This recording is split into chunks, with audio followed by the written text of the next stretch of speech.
છેલ્લા 24 કલાકમાં ઘણી મોટી ઘટનાઓ બની છે, ઘણા તમારા જાણવા જેવા સમાચાર બન્યા છે. એ બધા વિશે આજે આપણે ટૂંકમાં ચર્ચા કરી લે અને શરૂઆત આપણે જમ્મુ કાશ્મીરના પહેલગામથી કરીએ, જ્યાં હુમલો થયા બાદ અત્યારે સુરક્ષા દળોએ ઘણી મોટી કાર્યવાહી કરી નાખી છે અને ખાસ કરીને ઘણા આતંકીઓને પકડી પાડ્યા છે, તેમના ઘરોને તોડી પાડ્યા છે. આટલું જ નહીં, 2 આતંકીને મારીને ઠાર પણ કરી નાખ્યા છે. આ સાથે જ અનંતનાગ જિલ્લામાં વિવિધ સ્થળોએ અનેક દરોડા પાડવામાં આવ્યા હતા અને અત્યાર સુધીમાં લગભગ 175 શંકાસ્પદોની અટકાયત કરવામાં આવી છે. આટલું જ નહીં, આજે સુરક્ષા દળોએ 2 એવા કાશ્મીરીની પણ ધરપકડ કરી છે જે કહેવાઈ રહ્યું છે કે TRF સાથે જોડાયેલા હતા. પહેલગામ હુમલા પછી પાકિસ્તાન થર કાપી રહ્યું છે. એટલા માટે થઈને હવે તેને ઇન્ટરનેટ અને સોશિયલ મીડિયામાં એક વિડીયો વાયરલ પણ કર્યો છે કે જેમાં તેઓ કહી રહ્યા છે કે અમે કાશ્મીર મુદ્દે અને જે ઘટના બની છે એ મુદ્દે ભારત સાથે પારસ્પરિક રીતે વાતચીત કરવા માટે પણ રેડી છે. પરંતુ આ સાથે એને બીજું વાક્ય પણ એ કહ્યું છે કે જો સિંધુ નદીનું પાણી બંધ કરવામાં આવ્યું ને તો અમે પણ યુદ્ધની તૈયારી કરવા માટે રેડી છીએ. આ બધું જ થયા બાદ હવે પાકિસ્તાન ચીન પાસે મદદ માંગવા માટે પહોંચી ચૂક્યું છે. પાકિસ્તાનમાં રહેલો ચીન રાજદૂતને પાકિસ્તાનના મંત્રી મળ્યા છે અને બની રહ્યું છે કે આગળના સમયમાં કદાચ ચીન પણ એમની મદદ કરી શકે.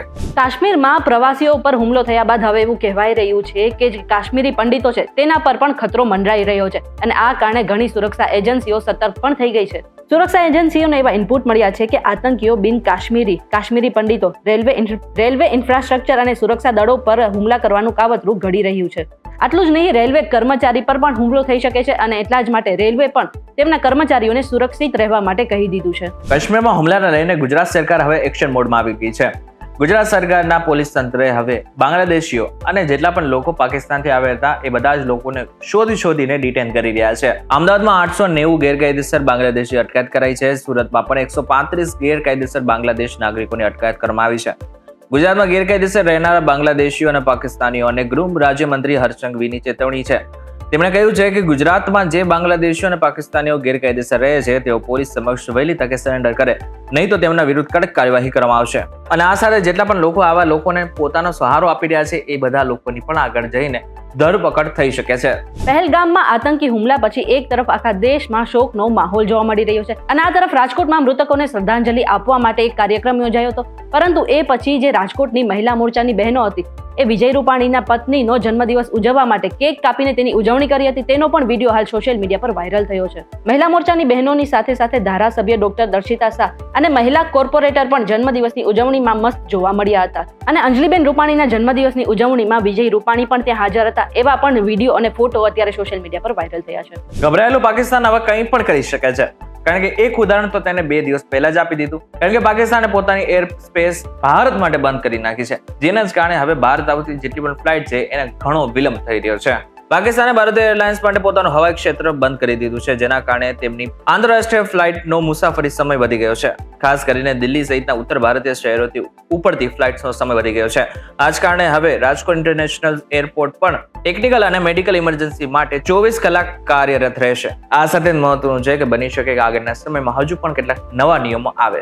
હવે આપણે કેરીની વાત કરી લઈએ તો ઉનાળામાં કેરીના રસિયાઓ માટે એક સારા સમાચાર આવી ગયા છે અને આજે માર્કેટમાં 10 કિલોના 10,000 બોક્સની આવક થઈ હતી અને પ્રથમ દિવસે પહેલું કેરીનું બોક્સ 12,000 રૂપિયામાં વેચાયું હતું, બીજું બોક્સ 9,000 અને ત્રીજું બોક્સ 5,500માં વેચાયું હતું. અને હવે કહેવાઈ રહ્યું છે કે કેરીના બોક્સનો ભાવ 700 થી 1,000 રૂપિયાની વચ્ચે રહેશે. હવે વાત કરી લે હવામાનની.